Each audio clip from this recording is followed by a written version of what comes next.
Shopify grows your business no matter how far or big you grow.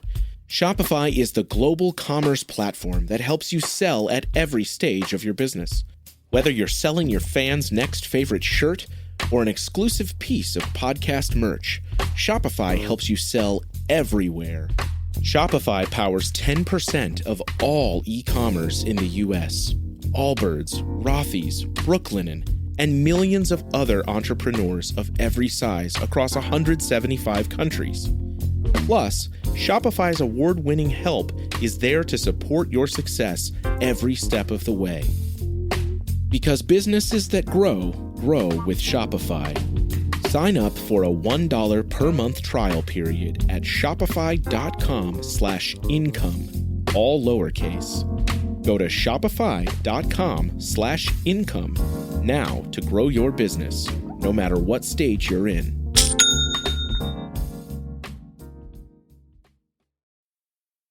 This is The Planted Runner. I'm Coach Claire Bartholic.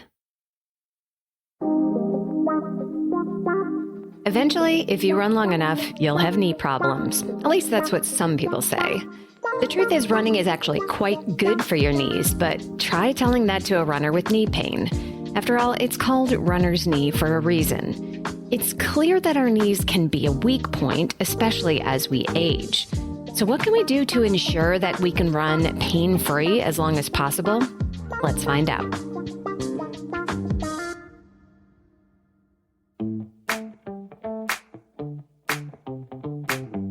Welcome to The Planted Runner. I'm Coach Claire Bartholic, and my mission is to help you improve your running, your mindset, and your life with science-backed training and plant-based nutrition. On today's show, I'm joined by Doctor of Physical Therapy, Katherine Campbell.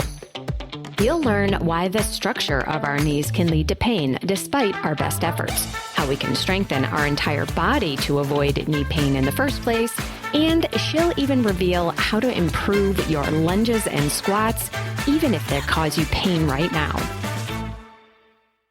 So if you're a runner with knees, they might just be a little stronger by the end of the episode.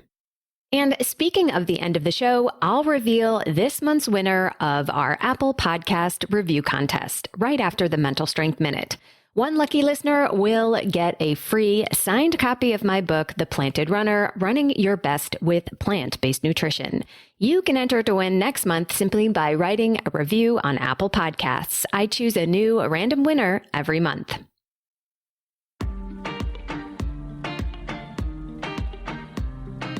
Before I get into the conversation, I wanted to ask you if you have a plan to keep your running and fitness on track this fall. You know, after the big race is over and the shorter days and colder temperatures set in. And of course, during all the holiday drama. Instead of relying on motivation or going at it alone, come join an amazing group of runners just like you on my PR team. It's a virtual running team and so much more. You'll get a truly custom plan for all your running, strength, mobility, mental strength workouts, and more, all based on your fitness, goals, and lifestyle. You'll get all your questions answered by me and our super supportive team in a private online running community. And the coolest part is that you get access to my exclusive weekly private podcast just for the team. I answer questions on the show, give training advice specific to you and the rest of the team, and you can even stay anonymous if that's more your style. It's really the sweet spot between just getting a DIY plan and full-on private coaching, even though you'll get lots of individual attention if you want it. All for as low as $75 a month. It is the perfect way to stick to your goals for the rest of the year and beyond. Not to mention, it's a ton of fun. Team spots are limited, so sign up today at theplantedrunner.com/group. That's theplantedrunner.com/group.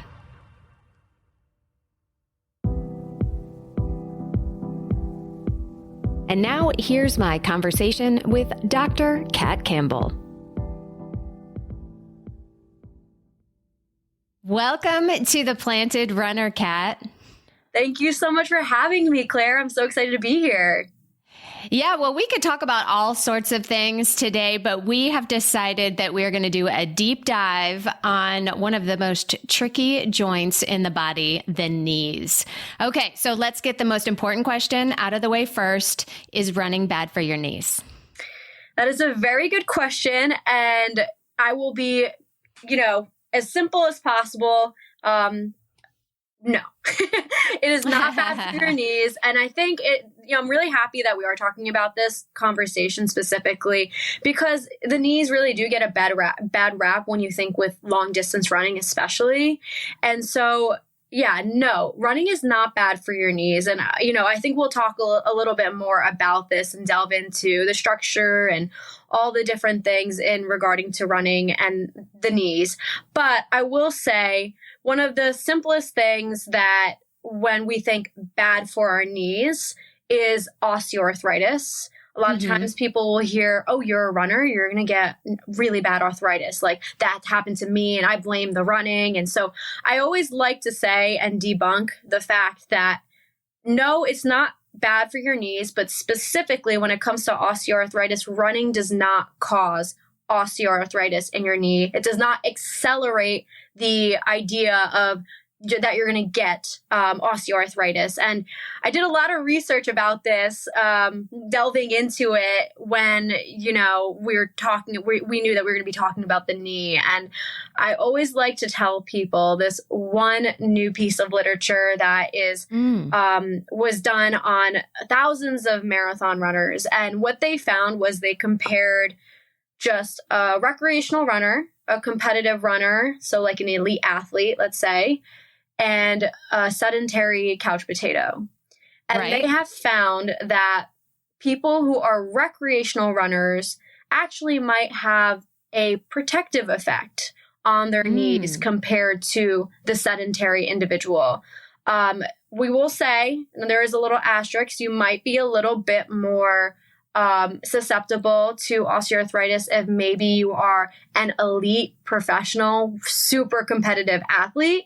But I would say 99% of the people who are listening to this podcast right now fall more within that recreational category.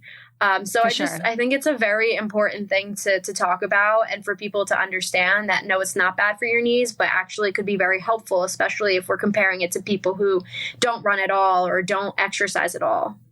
So why do we think it is bad for our knees? So many people are like, I used to run or I tried to run, but it hurts my knees, or I was way into running for a while and then it just was too hard on my knees, so I quit. So why do we think, where's this myth coming from if it's actually good for us?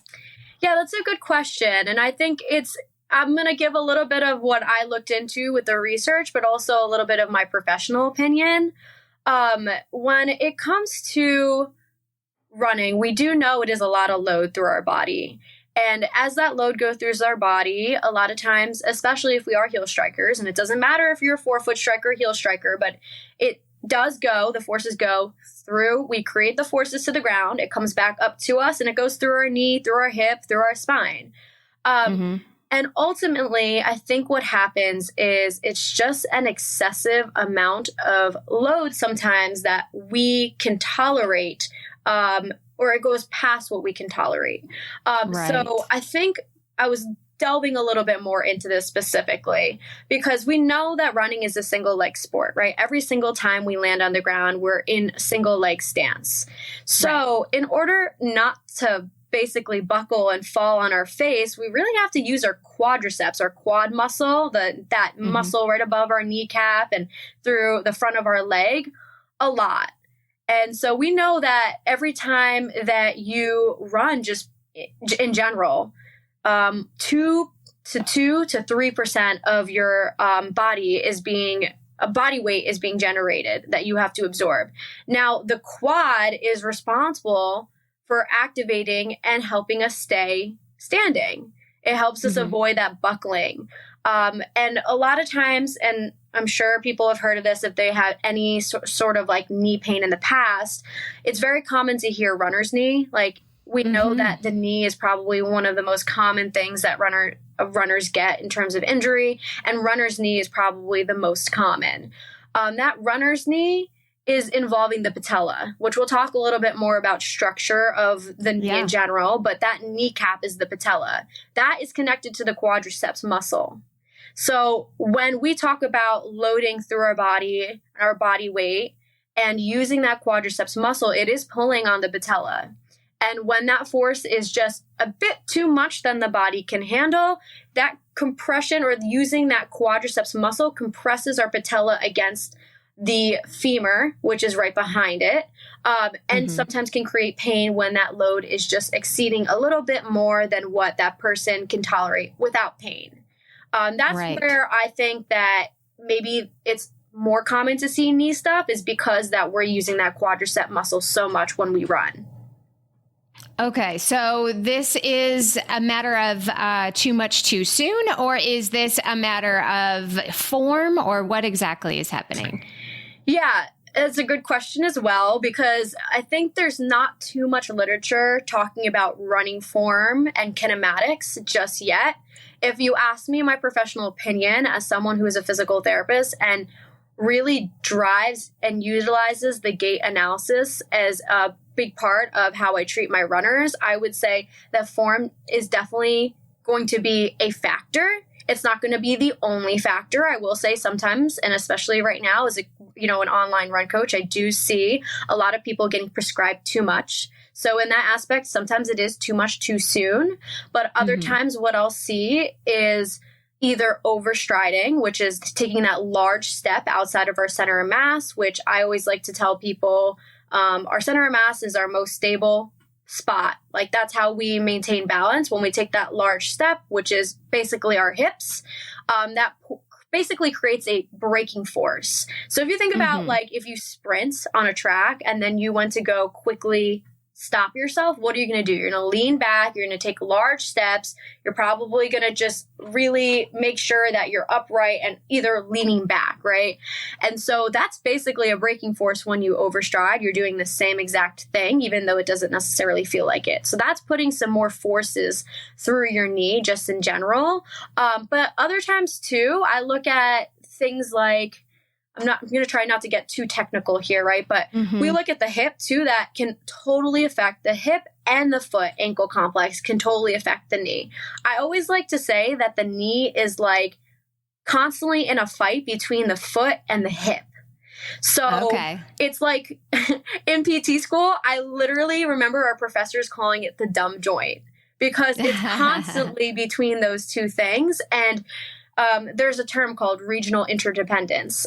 Basically, what you need to know, and everyone has probably assumed, is the way the body can compensate can cause other things to happen in a different area. So just because it's the knee that you're feeling doesn't mean that there might be impairments in other parts of the body that you need to work on. So when I look at that running form, sometimes I'll see that hip drop, which is called contralateral pelvic drop, and puts your hip in some relative what is called adduction. So that like that long femur bone, that long bone, in kind of inwards towards our hip. Sometimes we will rotate our femur inwards. So think about like knock knees or like that knee falling inwards. And those movements, especially when you're in single leg stance, can put some more forces through the knees.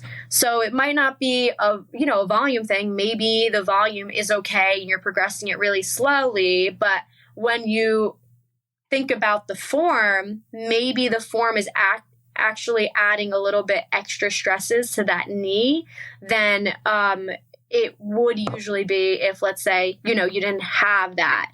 I think, again, like in the research, it doesn't necessarily say, we can't necessarily say there is a direct correlation to that, but I will tell you when people have knee pain, when I address those things, oftentimes people can usually run either without pain pretty quickly or run a longer distance before they get the same intensity of pain that they get. So I definitely think the running form is going to be a huge factor, that if you do have knee pain and you're dealing with something and maybe going to a PT, make sure you can try and get your running form and analyzed by someone who really understands that in runners, because that definitely does help too.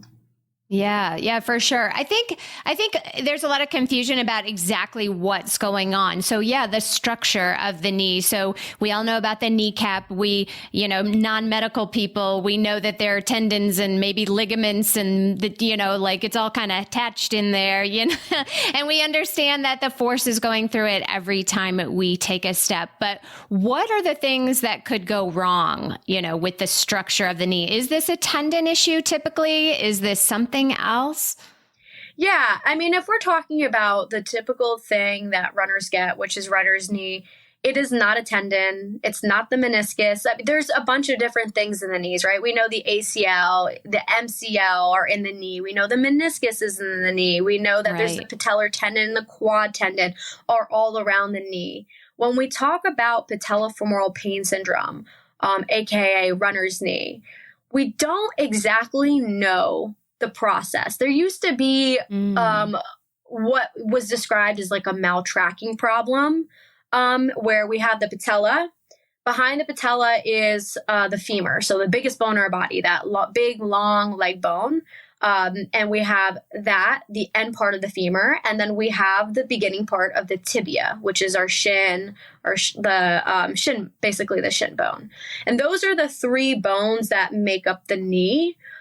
And so it really is going to depend. But when it comes to patellofemoral pain syndrome, what we know is that there's a lot of compression happening through that kneecap, pressing against that femur, so that long bone, that can create pain. And honestly, to this day, they still don't know exactly what it is that causes the pain structurally. We know that there is some nerve fibers in there that probably are creating that sensation of pain.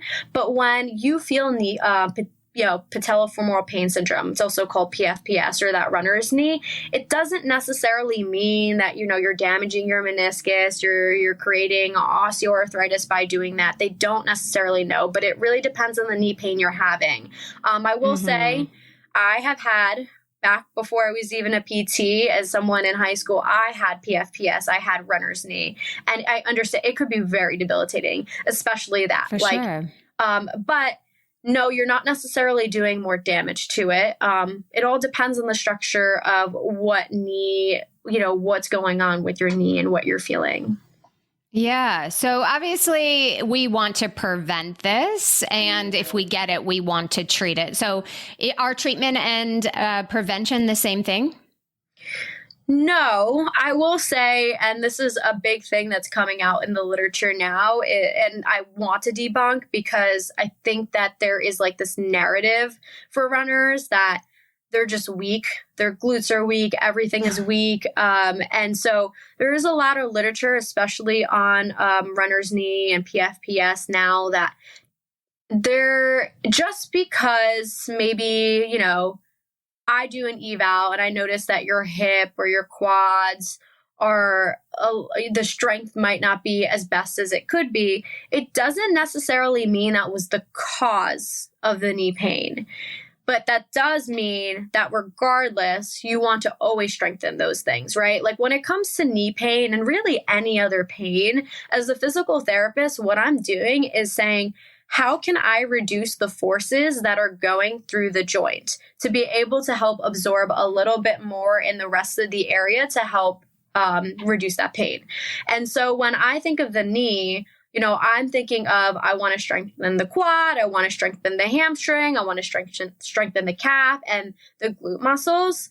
And regardless, whether you are injured or not, you want to be doing all those things.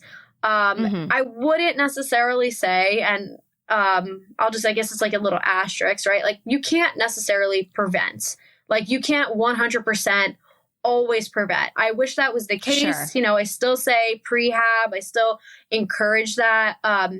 But generally, yes, if you want to be able to limit and decrease as much of your chance of getting something like runner's knee, it is going to involve strengthening the surrounding areas that maybe is a little bit more impaired for you. And the treatment should be the same. It's just going to depend on that specific individual, right? Like what I might need to work on with my lower extremity might be different than what you need to work on. Like I see people who have decreased single leg stability and maybe don't have a good control of their quadriceps muscle. Whereas for me, I know I need to work on my hip muscles and my foot muscles more than my quadriceps muscle, because I know that I have really good control of that. So it's really going to depend on that person. I would say just in general, if you're trying to reduce any risk of injury, it's going to involve strength training, and it's going to be the same thing to help improve if you're dealing with pain. But it might look different person to person. Got it. So prevention is pretty universal, but treatment is going to be very specific. Exactly. Okay, good. So one of the things that I hear all the time from runners, and especially as we age, is lunges. They say, I can't do lunges. They hurt my knee, so I just don't do them anymore. Let's talk about lunges. That's a great question, because I get it a lot too. And it's especially when people age. You're totally right. And I always like to say, because it's like and I want to use squats as well with the lunges, because it's a very similar movement pattern. We know that squats are great for you and actually help strengthen the knees, right? So the problem is, I think a lot of times if they already have a history of knee pain, why would they go down into a range of motion that causes pain, right? Like the idea is, why would I do something that causes pain? I should probably just stay away from that. Lunges and squats are not bad for you. That is probably how you can keep your knees the healthiest. But what I will say is, when I have patients, especially who are maybe, a little bit older and are dealing with knee pain, who have pain with lunges, usually what I will recommend them do is just go to a range that's pain-free. I mean, usually when you do a lunge, you're not feeling pain until that end range. And that kind of goes back to the patellofemoral pain syndrome, that runner's knee that most people get. The compression that we have that goes through our patella, the kneecap, and to the back of that femur, behind it, the femur, we know that there is an increased amount of compression forces the deeper you go into a squat. So if you're going through something like runner's knee or patellofemoral pain syndrome, doing a 90-degree squat is going to probably hurt, just like prolonged sitting in a car, or like if you're, in class or you're at work, is going to hurt too, because you're at 90 degrees of knee flexion, that knee bend. So oftentimes with that lunge and with the squats, I'll just say, okay, do a quarter of a squat. Just do what you can with at least less than 3 out of 10 pain. Because oftentimes the more reps they do, and as they strengthen it through a pain-free range, you'll notice that if they consistently do it, they'll be able to go down lower and lower and lower until eventually they reach that 90 degrees. Yeah. And sometimes there's modifications that you can make, or different types of lunges, for example, that will be more pain-free. So, if you can't do a forward lunge, maybe a back lunge or a static lunge would actually help. Have you found that to be true? Oh, yeah. I'm glad you mentioned that, because that's totally true. I have people, I had a patient 2 weeks ago who, he had a little knee pain after doing forward lunges, which is going to increase a little bit more of the forces through the knee. It's going to be a little bit more stimulating on that patellar tendon. So what I said was, the next time I saw him, because he was kind of hesitant to do those forward lunges, let's do split squats, or let's do static lunges up and down.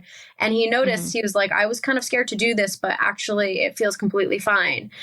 So there are always different ways that you can work around it. If, that's why I think it's important to, either if you have a personal trainer, or you're working with a physical therapist, or someone who's knowledgeable and can give you those different progressions to safely get there, is going to be really important.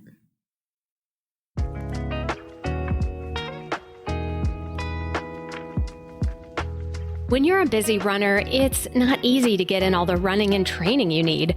On top of that, planning and preparing all the nutritious meals and snacks required to fuel you as an athlete can become an extra burden. So make it simpler on yourself and just make a shake after your workouts with the highest quality plant-based protein powder you can buy, Neurify by Prevenix. But don't just take my word for it. I recommend Neurify to all my athletes, and here's what Julietta had to say about it. It's been a month since I bought Neurify, and I'm super satisfied. This protein powder is my way to go after every run, especially those days when I cannot have breakfast immediately after my workout. I use Neurify. No GI issues, and it keeps me full until my breakfast. Highly recommended.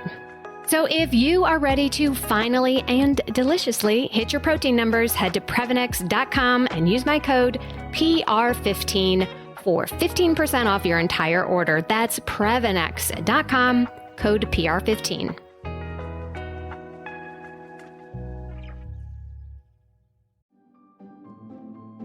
Greetings from Evergreen Podcasts. We're rolling out a listener survey, and we want to hear from you. The information in the survey will help us gather statistics and in turn make our shows more appealing to advertisers. I know most people don't like ads, but this is one of the only ways our shows make money and help keep their lights on. We promise it will only take a few minutes, but the impact on our podcasts will be tremendous. As a token of our appreciation, we'll randomly select one lucky participant each month to win an exclusive merchandise package from Evergreen Podcasts. Head to evergreenpodcast.com/listenersurvey to help a show and possibly get some free stuff for doing so. We can't thank you enough for the support. Now back to the show. Women's Running Stories, where we explore the intersection between running and life. Because every woman who is committed to a running journey has a story to tell, and this is where you'll find those stories. I am host and producer Cherie Louise Turner. I'm a 53-year-old runner, and together with original music by musician and runner Cormac O'Regan, we bring these inspirational stories to life. Please join us to fuel your adventures. Yeah, absolutely. So what about mobility? Because, that seems to be more popular these days, thankfully, because it's important. But, doing some exercises that aren't specifically strength, but are targeted at getting a bigger range of motion. Is that important for the knee, especially for runners? Yeah, so I think the best place to start with this is explaining what mobility is, because I feel like a lot of people throw out that word and don't necessarily know what it means, right? Like, we know range of motion. I think when people think mobility, they think range of motion. So yes, we want to have a full range of motion of every single one of our joints, right? You lose it. If you don't use it, you lose it. So I think everyone should be doing mobility training, but what is important to understand what mobility is having full range of motion actively throughout that joint. So if we think about the knee and we're talking about mobility for the knee, even though strength training might be strength training, you actually are still mobilizing and doing mobility training to the knee by doing the squats and lunges, because you are using your body and learning how to control it through that full range of motion. Now, if we're talking about range of motion, period, someone can just flex and extend your knee all you want. But in order to be able to keep that range of motion and really have that good mobility, you're going to have to get into those end ranges of motion. So maybe you doing a squat is strength training, and we can make it a little bit more of mobility training by saying, let's get to the end range, as long as it's pain-free, of course, but get to the end range and hold it there for a little. Hold it there for a pause of 3 to 5 seconds and then drive up. That's going to help you control through that range of motion instead of just worrying about specifically strengthening it. But you're usually going to get both, especially with the knee. It really only does mainly flexion extension with a little bit more of small movements. But really, we only do flexion extension with that knee compared to the hip or the shoulder, where we really get a lot of motion in those areas. Okay, so that's good. We're getting 2 for 1. We don't have to do my mobility training today or whatever, as long as we are going as far as we can go pain-free in our strength training, we're doing okay. Exactly.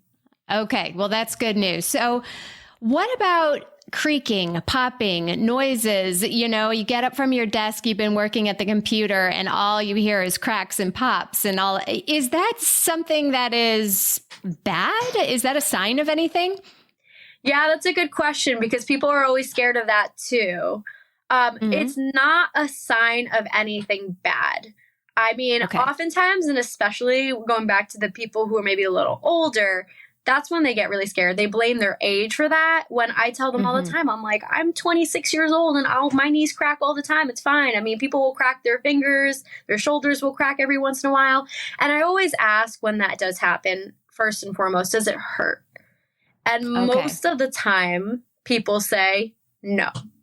And when that's the case, I say, don't worry about it. All that creaking, cracking, it's called crepitus, that those noises that you hear, is really just air moving into a joint. And when you move the joint, that air bubble is popping. It's just air, especially if it doesn't hurt, it should be fine. Now, if we're talking about something like a meniscus, right? I have a couple people right now who have a meniscus tear. They might say like there's cracking, but they also feel catching, like there's something catching in their knee that kind of stops them in their tracks. That's when I'll start to say, okay, maybe this is a little bit more meniscus. But generally, if you are having any type of cracking, in any part of your body and it doesn't hurt, it's completely safe. It doesn't necessarily mean that there's something going on that you need to look further into. It's pretty normal for people to have cracking in their joints. Okay, good. Well, I'm glad you brought up the meniscus because I think that's another thing that people think about or talk about and may or may not really understand exactly what is going on with that. So can you just explain what it is, explain the injuries or the degenerative things that can happen to it and how that will affect our running, what we do about it, all that good stuff? Yeah, the meniscus is tricky. So basically it's a connective tissue. Just think it's like a cartilage. We have our femur, which is that long bone, and then we have the tibia. And they, if there was no meniscus and cartilage there, they would basically be bone on bone touching each other, right? That meniscus is inserted right in between both of those things, and it helps with shock absorption to be able to, when we pound on our joints, when we're jumping, when we're running, it just helps with that shock absorption through our body. When people tear a meniscus, they might feel some like clicking, catching, and usually what I always like to tell people too, because I think when you have a meniscus tear, there's different ways of treating it. Like sometimes people will take the whole meniscus out. Sometimes people will like trim it, or sometimes people will just some people will just keep it. And I've had a lot of people who actually have meniscus tears who are completely fine running. Wow. So yeah, it just really depends on the situation and like to what level are they trying to do whatever their sport is, how much of maybe like twisting or cutting are they doing? Cause that's a whole other aspect. But in the sport of running, I mean, especially if we're talking about road running, it's pretty straight with the exception of a couple of curves here and there. So I think, yeah, in terms of the meniscus, there's definitely different ways to treat it. And I think if you are dealing with something like that, talking to a doctor or the right medical professional is going to be the first step. But it is definitely possible to have a meniscus or have a meniscus tear that you can just treat conservatively and still run and be pain-free. Okay, good news. So what do we do when we're in pain? This is kind of a controversial subject, so I always like to bring it up. I have my own opinions too. Should we ice when we're in pain? Should we take NSAIDs like Advil and Tylenol? Should we use heat? What does the doctor recommend for painful knees? That is a good question because I get that stuff a lot too. And I will always say as a PT, like I'm sure you've had many PTs on here before, but everyone always says it depends as a PT. But it truly does. It depends on the situation. It depends on the person. It depends on what works for them and what feels good for them. So when we're talking about, let's start with like ice, there is some new literature showing that possibly doing some ice before, let's say if you're dealing with like something painful, it could help with an analgesic effect, like reducing some of the pain before exercise. But there's an asterisk there, right? You don't want to ice and then go run a marathon or try to do like peak performance, because that's actually going to hurt your performance beforehand. Ice is also tricky too, because it depends on the structure of the knee we're talking about. I mean, if we're talking about runner's knee, that might help with the pain. If that helps with the pain, good, great. But when we talk about tendons, I've had people who have patellar tendonitis and ice and they like it, but oftentimes tendons don't like cold. They actually hurt more when it's cold. So if you're going to ice your knee and you have patellar tendonitis, it might actually hurt more. It's going to stiffen up a little bit more. And so it's all going to depend on that situation, right, too. When we talk about NSAIDs, I think, and I actually looked into the research with this a little too, it is good to take NSAIDs when it's acute. The first 2 to 3 days, if you have an acute injury, that's completely fine.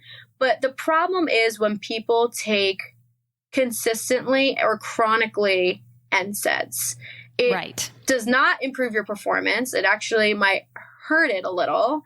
And it's not necessarily doing anything, because when we talk about inflammation, I think there's like a bad rep to inflammation. And sometimes, yes, it might be a little warranted to try and reduce inflammation if it's sitting there for, a long time. But early on in the acute process, and when you are hurt, inflammation is actually a good thing, because that's how all the nutrients are getting to the area to try and heal it. So by taking an NSAID, you're kind of removing that process, which could actually, again, if you're taking it long term, could hurt you more than help you. Now, I always say, like, it depends, but I just wouldn't do that consistently, and I wouldn't use that as the answer. And when it comes to heat, I think it kind of goes along with ice. It really depends on what you're dealing with. I love when people have something stiff, like we talk about the tendon, or like maybe like a muscle strain in the quad area. That heat could be helpful in just relaxing the muscle, because it tends to stiffen up, and that will help too. But it ultimately, at the end of the day, all that matters is that you reduce the pain and it feels good for you. It's all going to be subjective to the person. In terms of NSAIDs, I definitely would not take them consistently. That's for sure. Yeah. Okay. Good advice. Thoughts about KT tape. So, we see runners all the time have, this colorful tape all over their body, on their knees, on their shoulders, on their ankle. And, a lot of runners have never used it before, don't really know what it does. And is there any proven use for it for the knees? Yeah, I don't think there's, like, in the literature per se, I don't think there's a specific thing saying this is exactly how it works and it 100% is going to work for everyone, right? But I think a lot of patients I have benefited from the use of KT tape for pain, to be able to still do their sport and maybe help assist with a muscle, maybe help with some inflammation, maybe help with some support, like we're talking about the knee joint, like around the knee. So it all depends on the person. And usually what I will do is, if it helps you, like, especially if we're talking about someone who's racing and maybe has a race upcoming and they're dealing with pain, if it's going to help them run, who am I to say that they shouldn't use KT tape? So what I usually will do is say, let's try it. If you feel like it helps and it works for you, great. Especially if you have this race coming up, let's do it. And if it doesn't, all right, we tried and we did everything in our power to make sure you're feeling as good as possible for race day. I will say that KT tape is not the answer. So a lot of times people will say, I have knee pain and I want to have KT tape on forever. Like, that is not, KT tape is meant to be a very, like, an intervention that you're using to either help someone early on, reduce their pain and still run the sport, or do something like run a marathon when they're injured. So I would say it's not a long-term solution if you do use it, but I'm all for it if it helps you. Yeah. And I've found kind of anecdotally that it's sort of psychosomatic, like you have that little Band-Aid on and it's like, okay, I'm going to be okay. It's like the little thing that reminds you to be careful. Number one, I hope you're going to be careful, but also it's like, okay, I'm taped up. I'm going to be okay. Yeah. Which, hey, as long as it helps you, that's all I care about. All I care about is making sure runners can keep running. So Yeah, absolutely. And of course, we have to address that there are times where you have to couch it for a while. Sometimes, surgery or even knee replacement is honestly the best option. What does that look like? Yeah, so it's a difficult conversation. And I think in terms of when to know if that surgery is the option is going to depend on several factors. When I think about that, I'm thinking about, okay, so we're talking about runners, right? So we know that someone is running, but like, is someone dealing with knee pain and isn't a runner and can do their day-to-day life without it? Then maybe knee surgery isn't the case. If someone's doing running and they've tried all their options, right? Like, they've tried several doctors, they've tried several PTs, because that does matter. There is some, different types of PTs out there, making sure you've done everything in your power to be able to handle it conservatively. And you're still having pain either at rest, with walking, or a lot of pain with running, then I would say that is the time to maybe see if surgery is an option. I think the problem I have with surgery is that oftentimes there are people, and honestly, I would say a little less than runners, because I think we as runners want to address the cause as people who exercise. But I will say, just in a general statement, I do find that a lot of times people think that they can just get surgery right away and that will fix the problem. When oftentimes, regardless, if you just wanted to jump to surgery, there's a good chance you'll probably need to do PT after. So if you're thinking you could just get surgery and walk out the door and start running again, that's not going to be the case. You still have to do the work there. And I've had people too who have gotten surgery and ended up not feeling any better pain-wise. So I think just understanding that if surgery is an option for you, you have tried all the other options conservatively, because just because you get surgery, it doesn't necessarily mean it's going to help with the pain. Yeah. Yeah. Well, there's also a lot of less invasive treatments that we could talk about. There's steroid shots, there's platelet replacement, shots, there's dry needling, can you briefly just fill us in on a few of those and what you found if those are effective? Yeah. So in terms of, platelet rich plasma, which is also called PRP. That's what I meant to say. Yeah. So that one and cortisone are definitely, I would say, if we're talking about the knee joint, like the meniscus or osteoarthritis, if we're talking about that knee joint, those are probably the most common two things that people will try to do. PRP is interesting. If people have not heard of it or don't know what that is, basically what they do is they're drawing blood from you and they're taking they're basically spinning your blood in a centrifuge and the plasma rises to the top. They're using your plasma and injecting it back into the joint. So let's say your knee joint, if you have maybe a meniscus tear, that's common. And then from there, it's supposed to be a healing effect, promote blood flow to the area, help new cells grow to hopefully help with the healing process in, let's say, the meniscus or the joint.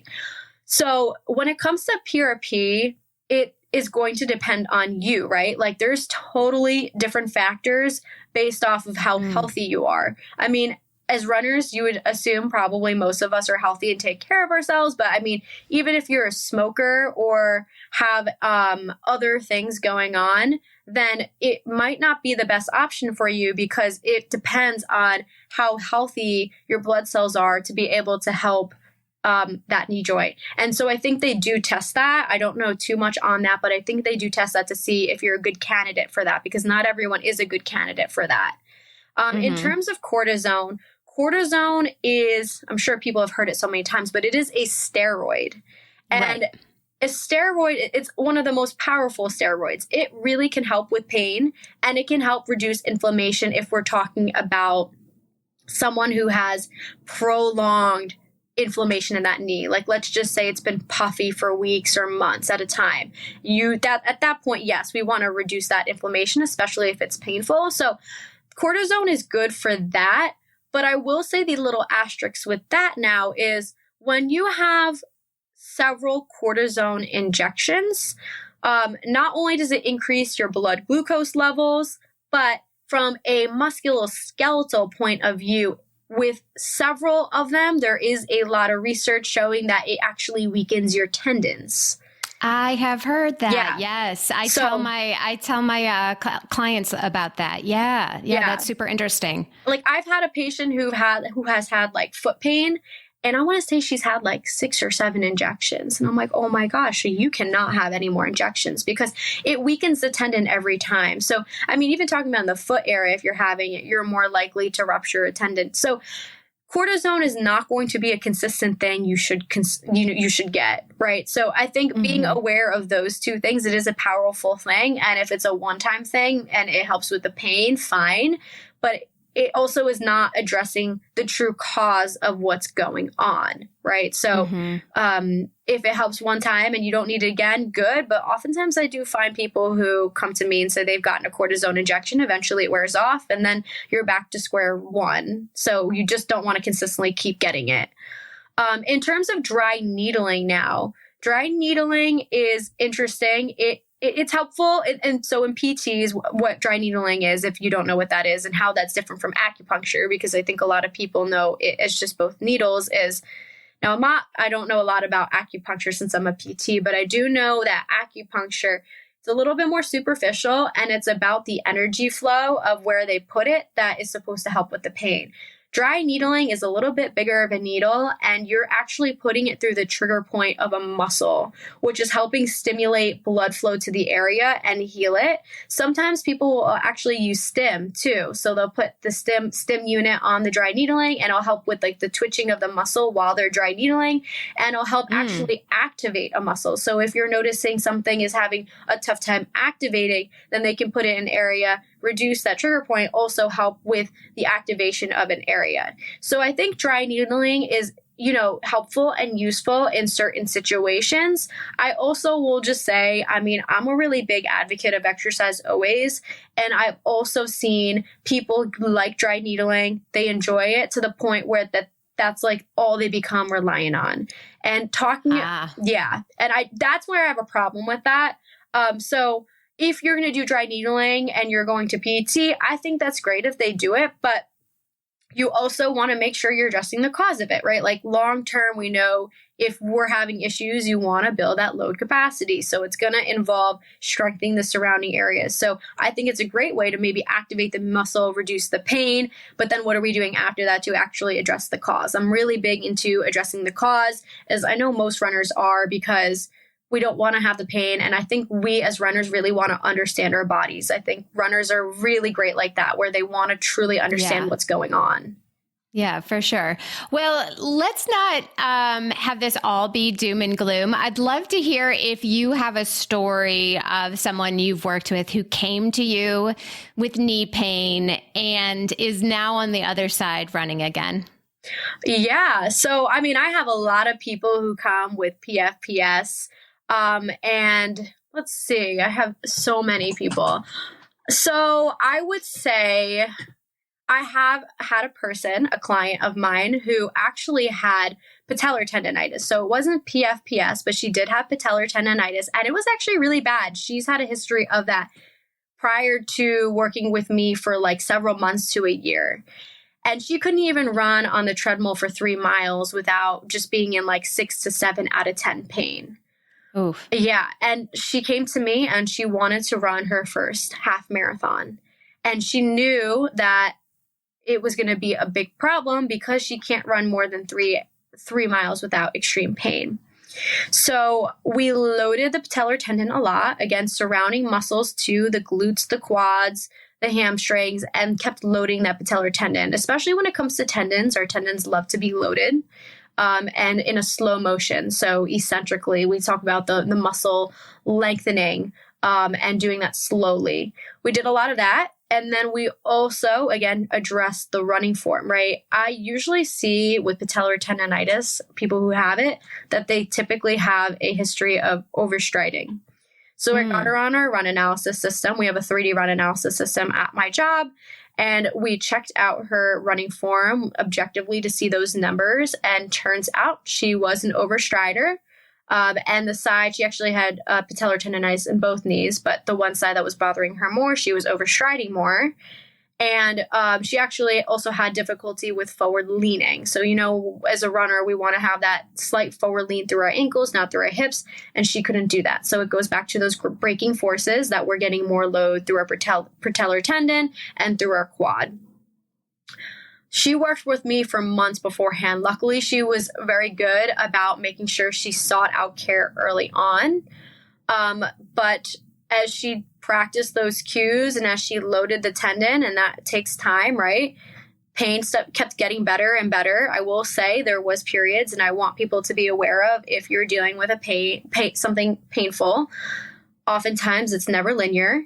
So there was times she had really bad flare-ups, got really upset, really frustrated with herself, not sure if she could do the half marathon, and then felt really great. Eventually, towards the end, she had no pain at all, ran the half marathon, actually in Hawaii. It was a really hilly race. It was like 7 miles uphill, and then the rest of the race was all downhill. So a lot on the knees, a lot on the patellar tendon, no pain at all. That's fantastic. Yeah. That's fantastic. So do your PT, runners. It's really important. Keep it up after you are healed, quote unquote. I know a lot of runners are like, I did PT and now I'm healed. And so now I'm done and I'm not going to do all that stuff anymore. Yeah, definitely keep up with your PT. I always say that too, because a lot of people will do that and then they end up with the pain again. Keep growing, just like you're running. Like if you have a base mileage, you want to keep building it up. Do the same with your strength. Perfect. Well, I think that's a really good place to wrap it up. So tell everybody where they can connect with you.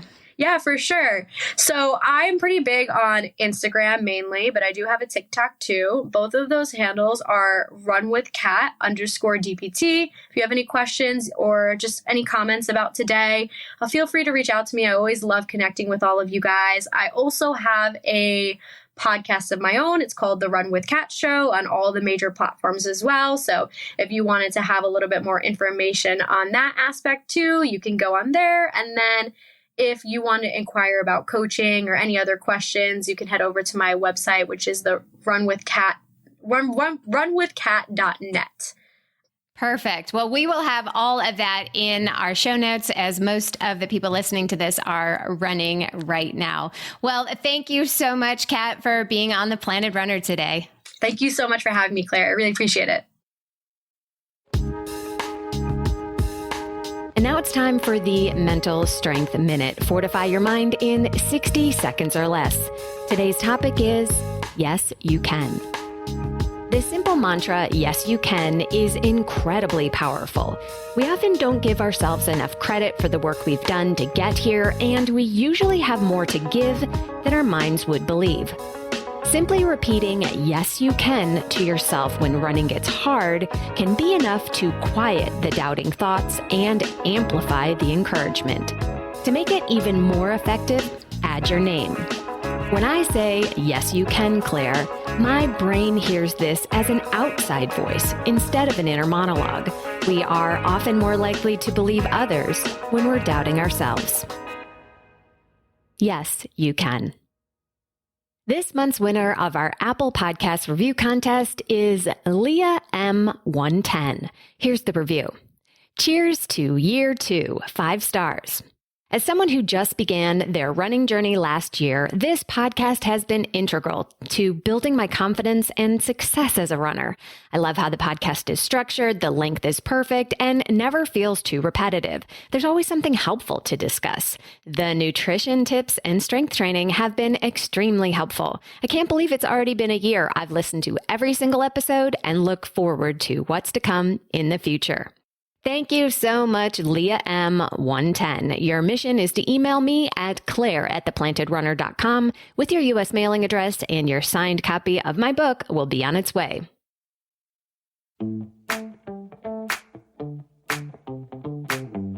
Thank you for listening to The Planted Runner, part of the Evergreen Podcasts Network. Don't forget that you can win a copy of my book for leaving an Apple Podcast review, so be sure to write yours right after your run today. Reviews are the #1 way to boost this show's reach, and it's a great way to tell me what you'd like to hear next, because I read every single one. Have a great run today.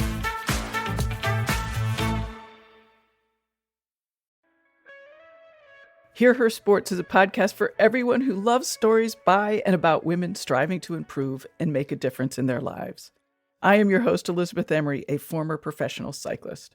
In every episode, I introduce a female athlete or woman in the business of sport through a thoughtful conversation about who they are and the terrific work they're doing.